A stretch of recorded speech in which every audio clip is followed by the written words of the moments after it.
ಜಾಗೃತಿ ಸಮಿತಿ ಮತ್ತು ಮಹಿಳಾ ಗೃಹ ಕಾರ್ಮಿಕರ ಸಬಲೀಕರಣ ಯೋಜನೆ ಮಂಗಳೂರು ಇದರ 13ನೇ ವಾರ್ಷಿಕೋತ್ಸವ ಹೊಸ ಬೆಳಕು ಕಾರ್ಯಕ್ರಮ ಕುಂಜತಬೈಲೆ ಎಚ್ಎಂಸಿ ಮೈದಾನದಲ್ಲಿ ನಡೆಯಿತು. 13ನೇ ವಾರ್ಷಿಕೋತ್ಸವ ಹೊಸ ಬೆಳಕು ಪ್ರಶಸ್ತಿ ಪ್ರದಾನ ಕಾರ್ಯಕ್ರಮಕ್ಕೆ ಮಂಗಳೂರು ಉತ್ತರ ವಿಧಾನಸಭಾ ಕ್ಷೇತ್ರದ ಶಾಸಕ ಡಾ ವೈ ಭರತ್ ಶೆಟ್ಟಿ ಚಾಲನೆಯನ್ನ ನೀಡಿದರು.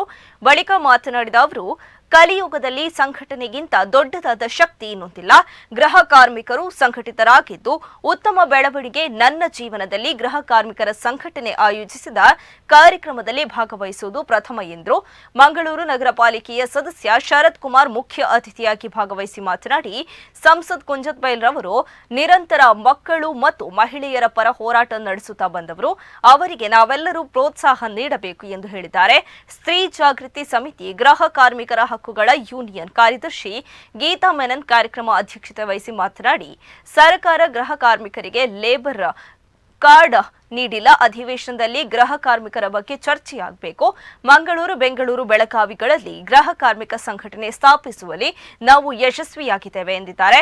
ಇನ್ನು ಈ ಸಂದರ್ಭದಲ್ಲಿ ಮಂಗಳೂರು ನಗರ ಪಾಲಿಕೆಯ ಮಾಜಿ ಮೇಯರ್ ಸುನಂದಾ ಬೋಳೂರವರಿಗೆ ಹೊಸ ಬೆಳಕು ಪ್ರಶಸ್ತಿ 2024 ಪ್ರದಾನ ಮಾಡಲಾಯಿತು. ಕಾರ್ಮಿಕರು, ಮಹಿಳಾ ಕಾರ್ಮಿಕರು, ಗೃಹ ಕಾರ್ಮಿಕರು ಅಷ್ಟೆಲ್ಲ ಆಗಿ ಕೂಡ ಅಷ್ಟೊಂದು ದೊಡ್ಡ ಪಾತ್ರ ಸಮಾಜದಲ್ಲಿ ಹೊತ್ಕೊಂಡು ಕೂಡ ಅವ್ರನ್ನ ಇದುವರೆಗೂ ಒಂದು ಘನತೆ ಆಗಲಿ, ಒಂದು ಗೌರವ ಆಗಲಿ, ಅವನ್ನ ಇನ್ನೂ ಕೀಳು ಮೀಲಾಗಿ ನೋಡ್ತೀರಾ. ಜಾತಿದು ವ್ಯವಸ್ಥೆ, ಜಾತಿದು ಪರಿಭಾಷೆ ತುಂಬ ಇದೆ ಅವ್ರನ್ನ ನೋಡುವಾಗ. ಮತ್ತು ಅವ್ರನ್ನ ಇನ್ನೂ ಸರ್ವೆಂಟ್ ಆಗಿ ಕರಿತೀರಾ. ಇನ್ನೂ ಲಿಫ್ಟ್ನಲ್ಲಿ ಹೋಗೋಕ್ಕೆ ಬಿಡಲ್ಲ. ಅಪಾರ್ಟ್ಮೆಂಟ್ಸ್ನಲ್ಲಿ ಅವರು ಕೆಲಸ ಮಾಡಿದ ಮೇಲೆ ಅದ ಮೇಲೆ ನೀರು ಹಾಕ್ತೀರಾ. ಕಾರ್ಪೊರೇಷನ್ದು ನೀರು ಶುದ್ಧೀಕರಣದ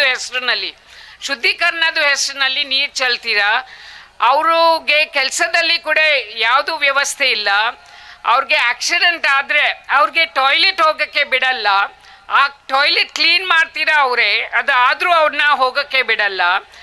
ಅವ್ರದ್ದು ಕೇಸಸ್ ತಗೊಂಡು ತುಂಬ ಕೇಸಸ್ ರೇಪ್ ಆ್ಯಂಡ್ ಮರ್ಡರ್ದು ಕೂಡ ಆಗಿದೆ, ಅಂದರೆ ಬಲಾತ್ಕಾರ ಕೂಡ ಆಗಿದೆ. ಯಾಕೆ ಆ 4 ಗೋಡೆ ಒಳಗಡೆ ಹೋಗುವಾಗ ಯಾರಿಗೂ ಗೊತ್ತಿಲ್ಲ ಏನಾಗ್ತಾ ಇದೆ ಒಳಗಡೆ. ಕಲಿಯುಗದಲ್ಲಿದ್ದೆ ನಾವೆಲ್ಲ ಕಲಿಯುಗದಲ್ಲಿ ಸಂಘಟನೆಗಿಂತ ದೊಡ್ಡದಾದ ಶಕ್ತಿ ಮತ್ತೊಂದಿಲ್ಲ. ಕಲಿಯುಗೆ ಸಂಘ ಶಕ್ತಿ ಅಂತ ಹೇಳ್ತಾರೆ. ಇದರಲ್ಲಿ ವ್ಯಕ್ತಿಗಿಂತ ಜಾಸ್ತಿಯಾಗಿ ಸಂಘಟನೆಯಲ್ಲಿ ಒಟ್ಟಾಗಿ ನಿಂತರೆ ಮಾತ್ರ ನಮ್ಮ ಧ್ವನಿಯನ್ನು ಕೇಳಬಂಥ ವ್ಯಕ್ತಿಗಳು ಇರ್ತಾರೆ. ನಾನು ನನ್ನ 2ನೇ ಟರ್ಮಲ್ಲಿ ಇದ್ದೇನೆ MLA ಆಗಿ.